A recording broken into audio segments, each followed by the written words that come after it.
Vet 2 to Children's Zoo. Hi, I was wondering if we could head out and take a look at Pony and then go ahead and treat the python while we're out there. Yes, girl. Thank you.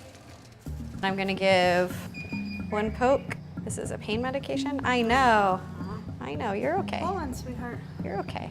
You wanna fix everything, and I think that if the animals could just tell me, is what I'm doing making you feel better, worse, or the same? Even being able to answer that small question, the animal can't tell you. All right, they give me a call.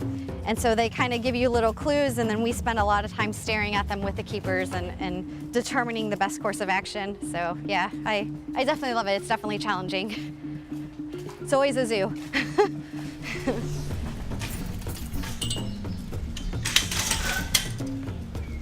Hey, buddy. Elephants have always been a passion of mine. We spend 40, 50, 60 hours a week caring for them and developing those relationships. Come on, Nellie. Every morning you show up and some of them will rumble, which is an elephant welcoming. And that's something that is mind-blowing in the morning, especially when you haven't had your coffee yet and you show up, that will wake you up. Zoos have to empower people in the places where these animals live to care about those animals. If we as scientists are simply just talking to scientists back and forth about our scientific research and what we're learning in science, it's never going to do anything.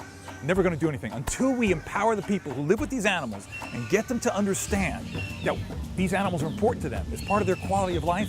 That's how we're going to conserve animals. He's sleeping up there. He's holding his foot like that, okay? And that's really my mission. That's what I look at and what I do in the zoo is to try to plant the seed, especially in kids, that as they get older, that they make the right decisions. They make decisions based on preserving environments, conserving our wildlife, because at the end, it's a better quality of life for all of us.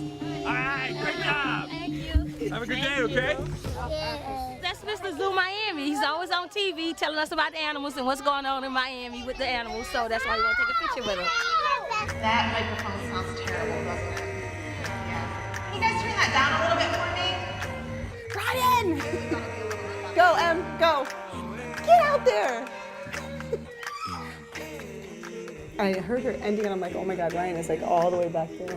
No, and I wish that I had like a microphone on because I would just go out and do snakes. But I had taken the microphone off. By the way, I was on microphone 3, not 1. This is like the wrongest show on the planet right now. Even made worse by our grammar. Yes. The ability that the snake is fighting us. He's like a pretzel right now. Here we go. You got this. Get that headphones. Yeah, Thank you. And then you take this. There we go. We're good. We got this. You know.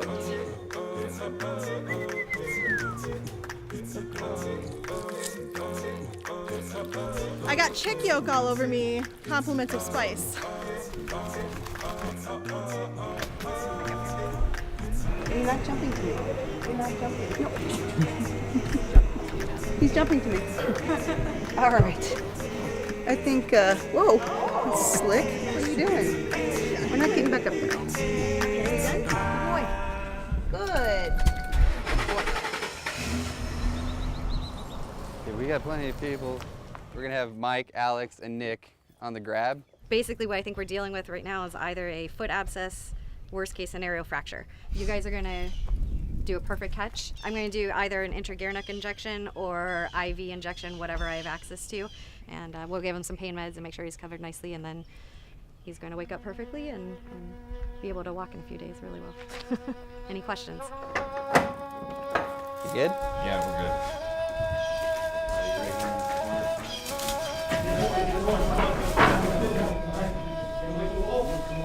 Good job.